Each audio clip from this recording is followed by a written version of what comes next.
Esta é a história do dia da Rádio Observador. A Euribor vai agora nivelar ou vai subir ainda mais?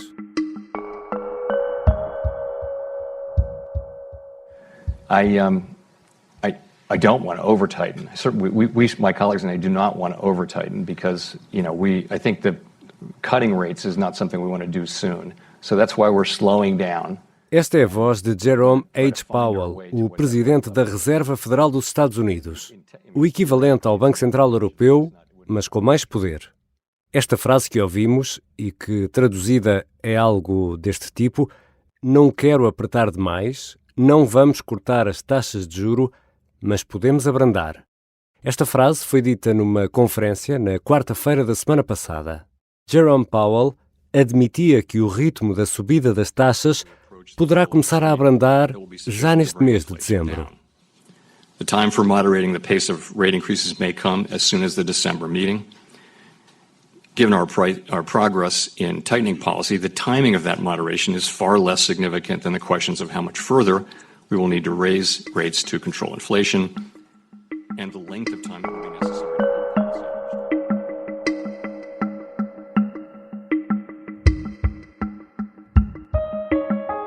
A Reserva Federal norte-americana tem estado um passo à frente da Europa na hora de subir a taxa de juro diretora, uma arma para tentar travar a subida da inflação. Esta moderação, prometida por Powell, pode ser um sinal positivo para as famílias. A subida nas prestações pagas pelo crédito à habitação veio para ficar, mas poderá agora estabilizar, sem mais aumentos abruptos num futuro próximo, mas ainda assim, ninguém arrisca dizer que chegou o momento de respirar de alívio. Hoje voltamos à conversa com o jornalista da secção de Economia do Observador, Edgar Caetano. Vamos olhar para o programa do Governo para ajudar as famílias que fazem contas à vida com a prestação da casa a subir para valores complicados. Eu sou o Ricardo Conceição e esta é a história do dia.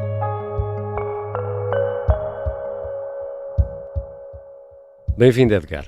Obrigado pelo convite. Segundo as recentes simulações, quem tem agora a revisão da prestação do crédito à habitação, indexada à Euribor, estamos a falar de 3, 6 ou 12 meses, pode sofrer um agravamento, que eu diria, significativo, ou pelo menos que vai pesar muito nas despesas mensais. Edgar, que ponto de situação é que podemos fazer em relação à Euribor? Se é que é possível fazer um ponto de situação? As contas dependem muito de família para família ou de crédito para crédito. Estamos há tantos meses a falar em inflação e em subidas de juros, mas para muita gente só agora é que o aumento da prestação se vai sentir. Imagina, por exemplo, alguém que tem um crédito indexado à Euribor há 12 meses e a prestação é revista em dezembro. Dou-te alguns números para entendermos o impacto. Uma família que tenha tido a última revisão em dezembro do ano passado, a revisão foi feita com uma média da Euribor 12 meses de novembro de 2021, que era de menos 0,5, ou seja, um valor negativo. Agora, de repente, a nova revisão, 12 meses depois, já vai ser feita com uma Euribor que nesse prazo está a 2,8. O que é que isto significa? É difícil, depende do valor em dívida, né? Tem que sempre fazer as simulações, mas isso muito facilmente pode significar 200 ou 300 ou quase 300 euros a mais na prestação mensal, o que obviamente é um valor muito significativo para quase toda a gente. E esta tendência que temos observado de subida, de agravamento nas taxas de juros, vai continuar nos próximos meses? Ou há sinais, lá longe, se usarmos uns binóculos para espreitar o horizonte, de que a situação poderá estar a nivelar?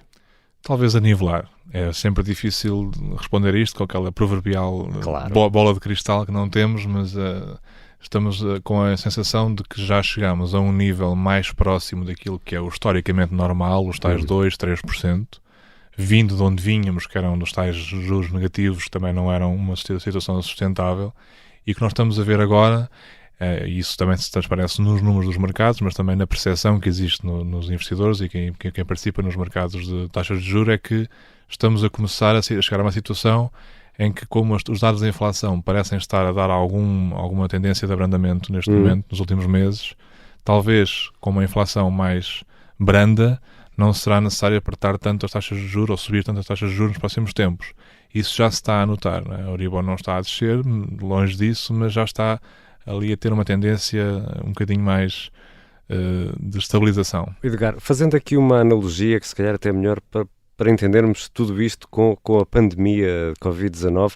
Nós, na altura, falávamos em atingir o pico e depois o Planalto. Estamos no Planalto. Estamos no Planalto agora. Se calhar, agora lembramos é que na pandemia de Covid-19 houve várias vagas, não é? E várias ondas. E aqui também pode acontecer o mesmo, nunca se está livre desse risco, porque mesmo que a inflação baixe e atrás disso também as Euribor baixem um bocadinho, sabemos que a qualquer momento estamos numa situação de muita instabilidade nos dados económicos, ainda a sair da pandemia, a guerra, tudo isto pode gerar muita volatilidade na inflação nos próximos meses ou até anos. Mas achas que é possível descermos um bocadinho do Planalto para valores mais simpáticos, ou isso é futurologia? Talvez seja difícil que isso aconteça de forma significativa. As pessoas devem partir do pressuposto que estes níveis, ou muito próximo destes níveis, será talvez o mais baixo que verão nos próximos anos. O novo normal, como dizíamos na pandemia. Aqui será o velho normal, não é? Isso até será bom sinal, porque se nós, por alguma razão, víssemos as taxas de Euribor a voltar abaixo de 1% ou a zero, isso seria muito mau sinal. Era sinal que a nossa economia estava toda em recessão e isso seria péssimo, portanto... Edgar, da vez mais recente que estiveste aqui na História do Dia, falámos de um pormenor na nossa conversa que é muito interessante e é relativo a esta questão das taxas de juros que sobem e que descem aqui com os bancos centrais com a batuta. Os bancos estão a cobrar agora, obviamente, mais pelos empréstimos que concedem devido à subida da taxa diretora, mas não estavam a pagar mais pelos depósitos, ou pelo menos não estavam a atualizar com tanta rapidez ou com igual rapidez. Essa situação já mudou, entretanto? É possível que mude em breve, porque há aqui questões relacionadas com a oferta e procura que podem fazer com que os bancos, ao contrário do que algumas pessoas pensam, possam aumentar as taxas de juros em breve dos depósitos, quero dizer, embora para níveis que nunca serão muito generosos, digamos assim. Mas nós escrevemos um texto sobre isso agora há pouco tempo, sobre como o BCE está a subir a taxa de juros, e isso aumenta o dinheiro que os bancos privados ou bancos comerciais conseguem ir buscar só depositando o dinheiro, a liquidez no BCE, mas depois os clientes, quando vão ao banco comercial, não gozam desse aumento da rentabilidade. Exatamente. Há aqui fatores relacionados com as medidas que o BCE lançou, nomeadamente as injeções de liquidez que o BCE fez, de emergência, que estão a acabar, digamos assim, estão a alterar as condições. Isso, simplificando, o que vai acontecer é que muita da liquidez que os bancos têm e que faz com que eles não precisem dos depósitos das pessoas é a liquidez do Banco Central. E o Banco Central está a mudar as regras dessa cedência de liquidez e isso faz com que os bancos deixem de ter esse bónus, deixem de ter ali um bónus que lhes permite ter recursos muito baratos. Se os bancos devolverem essa liquidez que receberam muito barata do Banco Central, isso poderá fazer com que eles precisem mais dos depósitos das pessoas. Só que depois há aqui um fator que, embora isto que eu acabei de dizer se aplique no geral da zona euro, eu tenho dúvidas que se aplique muito a Portugal, porque é aí que entra o que eu dizia há pouco da oferta e da procura. Mesmo que os bancos não subam muito taxas de juros dos depósitos, sabemos que o português gosta muito de depósitos. E, portanto, isto é como batatas, não é muito diferente. Se os bancos tiverem uma população que gosta muito de depósitos, mesmo pagando pouco, que é o que se tem visto nos dados, se calhar eles não têm um interesse de remunerar muito bem os depósitos. Exatamente. Os bancos só remuneram o depósito se precisarem do depósito da pessoa. Se precisarem do dinheiro, não é? Se precisarem do dinheiro, não é? E, portanto, havendo muita procura por depósitos, se calhar a rentabilidade não vai subir assim muito. Já voltamos à conversa com o Edgar Caetano, jornalista da secção de Economia do Observador. Vamos conversar sobre as medidas decididas pelo Governo para tentar minimizar as consequências mais nefastas para as famílias destas subidas nas taxas de juros.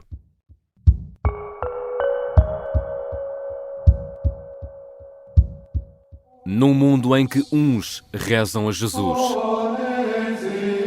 outros a Maomé, e há até os que veem em Buda o verdadeiro guia. E depois há quem não acredita em nada. Será que a religião ainda serve para alguma coisa? O jesuíta Francisco Mota vai responder a esta pergunta no novo curso da Academia Observador. Inscreva-se. Academia Observador. Grandes cursos a pequenos preços. Estamos de regresso à conversa com o jornalista do Observador, Edgar Caetano. Edgar, o Governo apresentou um plano de ajuda às famílias para tentar ajudar a enfrentar estas subidas na Euribor, nas taxas de juros, no fundo, nas prestações que são pagas pelo crédito à habitação ao fim de cada mês.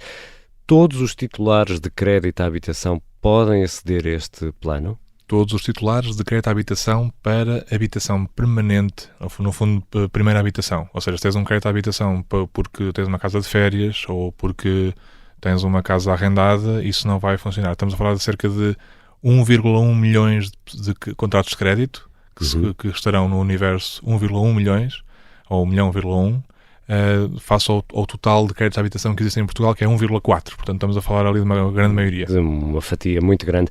E quem está em risco de incumprimento, porque no fundo esse risco existe, vai poder renegociar o contrato que tem com o banco? Sempre pôde, não é? Já sempre pôde, quer dizer, já há vários anos que pode. Havia essa possibilidade, não é? Sim, já foi recriada após a crise financeira. Então qual é a novidade aqui? A novidade é que o Governo vem pegar nos regimes existentes, os tais PARIs e PERSIs, que são umas siglas que pouca gente conhece, mas que é bom sinal que não conheçam. Eu não conheço. Ainda é bom sinal para ti. Mas o Governo vai fazer ele não vai propriamente criar nada de novo ou muito pouco de novo. O que está é a induzir uma maior clareza na forma como se pode aceder a esses regimes. Ou seja, obriga o banco a conversar, mesmo que não queira, é isso? Obriga o banco a conversar se forem cumpridos certos patamares numéricos. A tal taxa de esforço 36%. Se antigamente era uma coisa que era mais ou menos subjetiva, a intenção do Governo é tornar menos subjetiva. Então, vamos já falar da taxa de esforço. Queria primeiro perceber, quando estamos a falar de renegociação, estamos a falar de quê? A principal ferramenta vai ser o alargamento de prazos. Digamos que tens um crédito com 25 anos, se tens ali uma margem dentro das regras de limites de idade que, a propósito, foram apertadas há pouco tempo, mas se tiveres espaço para que isso aconteça, o alargamento dos prazos será a principal ferramenta, é o que se antecipa. Mas não será só essa. Diluir no tempo. Estás a fazer outra coisa. Mesmo sendo proibido subir a taxa de juro, ou seja, o banco não te pode agravar a taxa de juro por tu fazeres isto, é importante. Tu no final vais pagar mais euros em juros, não é? Porque ficas mais tempo a pagar. Ficas mais tempo a pagar. E há outros exemplos de renegociação? Há outras ferramentas, nomeadamente períodos de carência durante algum tempo, pode haver consolidação de créditos, ou seja, teres um crédito à habitação e um crédito ao consumo, por exemplo, para comprar o teu carro e consolidar aqueles créditos, mas isto no fundo são tudo medidas que sempre estiveram ao alcance das pessoas. Quando alguém antecipa uma dificuldade, ativa o tal regime do PARI e sempre pôde fazer isto. Agora, com estas regras, o que existe mais notoriedade e os bancos estão, no fundo, sentem que estão mais pressionados a de facto resolver os problemas. A sentar-se à mesa e a conversar. Sim. E falávamos da taxa de esforço, da famosa taxa de esforço. Como é que se calcula isto para chegar ao tal patamar dos 36% que falavas há pouco? Isso, basicamente, a taxa de esforço, as pessoas sabem, o rácio entre aquilo que é o seu rendimento mensal médio e aquilo que paga em prestações. E aqui é um ponto muito importante. Neste caso estamos a falar sobre medidas de apoio para o crédito à habitação, mas para calcular a taxa de esforço é tida em conta não só aquilo que tu pagas no teu crédito à habitação, mas também eventualmente nos teus créditos ao consumo. E isto é que criou um bocadinho de dificuldades nos bancos, porque eles diziam assim, então eu dei um crédito à habitação a alguém e nessa altura a pessoa não tinha problemas nenhum de taxa de esforço, ganhava um rendimento suficiente para que aquilo não fosse problemático. Entretanto, comprou um carro, foi de férias, fez mais 10 créditos, casou, divorciou-se, fez uma série de coisas e sou eu que lhe dei o crédito à habitação que vou ter que reestruturar esse crédito. Portanto, há aqui muitas formas diferentes de olhar para o mesmo problema, claramente. E Edgar, vamos imaginar que a vida desta pessoa, ou destas pessoas, melhora.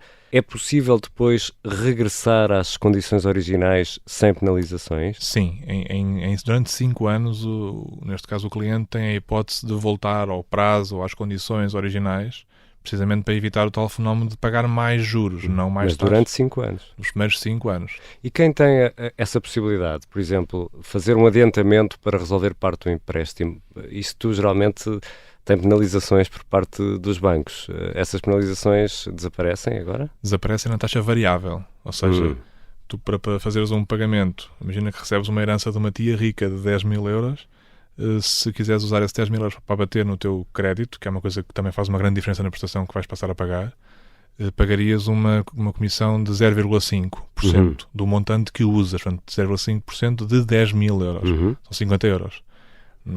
Aqui mais do que criar um incentivo para que as pessoas usem poupança para abater dívida, o que se está aqui a querer fazer é também dar uma arma negocial às pessoas para que mudem de banco mais facilmente. E há também um mecanismo que prevê uma mexida na retenção mensal do IRS. É na retenção, não é no IRS. Não é no IRS. Isso é que era uma boa ideia. Vou votar em ti para Primeiro-Ministro. Eu prometo. Isto não tem a ver com o pacote que estávamos a falar, não é uma parte mais de assuntos fiscais, não é uma parte de tesouro. Seja, estamos a falar de uma possibilidade de tu dizeres ao teu empregador que queres... se tens um crédito à habitação, neste caso não fazes discriminação entre taxa variável e taxa fixa, tens crédito à habitação, envias uma carta ao teu empregador, isso em breve será muito falado e vai haver indicações sobre como é que as pessoas devem fazer isto exatamente. Enviam uma carta à entidade patronal a pedir para baixar um nível no seu escalão de retenção da fonte. Porém, no ano seguinte, na hora de fechar as contas com o fisco, pode ter de pagar. Tem que pensar que, ao estar a receber mais ordenado líquido ao longo dos meses, depois vai ter um reembolso menor ou então um pagamento superior nas pessoas que costumam pagar IRS. Edgar, há uma preocupação também latente quando há estes mecanismos, que é, se eu aderir a um destes mecanismos, depois vou ficar numa espécie de lista negra do banco ou dos bancos? Houve banqueiros que ameaçaram isso, ou avisaram que isso ia acontecer e por isso avisaram que as pessoas só devem mesmo recorrer a isto se tiverem mesmo que fazer. Não te esqueças, nas moratórias na pandemia, gerou-se uma ideia, até alimentada pelo Presidente da República, que as pessoas podiam, sem problemas nenhuns ou sem quaisquer consequências, pedir moratórias, mesmo que não tivessem propriamente com a sua subsistência em risco. Os banqueiros tentaram mostrar que isto desta vez não é assim. As pessoas só devem pedir se necessitarem, como sempre existiu, como sempre foi, os tais regimes do Paris, não é? E do Percy. E, portanto, ficas na lista negra no sentido em que depois o banco vai ter que olhar para o teu crédito como um crédito reestruturado por dificuldades financeiras do cliente. Isto vai ficar para sempre no teu cadastro, entre aspas. Isso é inevitável. Edgar, mas perante tudo isto vamos imaginar uma família em que a prestação do crédito à habitação sobe, 250, 300 euros por mês. Depois tem a prestação do carro, tem o supermercado, tem a escola dos filhos. Enfim, todos sabemos como são as despesas das famílias. Estas medidas podem, de facto, ajudar a minimizar estes impactos, ou estamos aqui a falar de um paliativo para um incumprimento anunciado? As medidas não vão ajudar muitas pessoas, isso é um facto. Como acabamos de dizer, os patamares são menos subjetivos, mas na verdade quem precisou sempre reestruturou o seu crédito, até porque os bancos não têm interesse nenhum em estar com... Em perder o dinheiro, não é? Em perder o dinheiro ou ficar com casas. A gente sabe que é assim. Ainda assim, o regime acaba por introduzir alguma disciplina no mercado e fazer com que, de facto, nos casos em que é necessário, as pessoas se sentem à mesa e resolvam a sua situação ou atenuem a sua situação.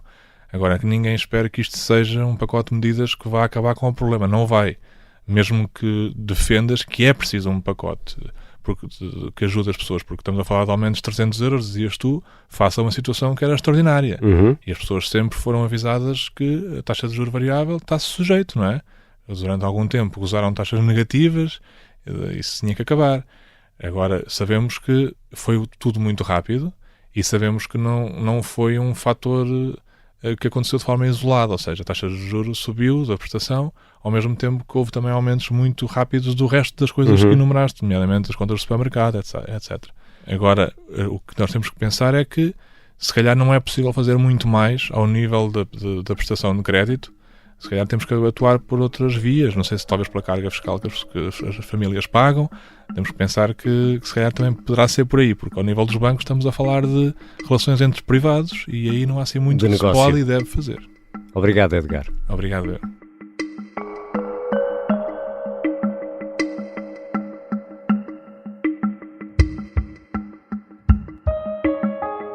Edgar Caetano é jornalista da secção de Economia do Observador e acompanha com atenção a evolução do mercado de crédito e como isso tem impacto nas nossas vidas.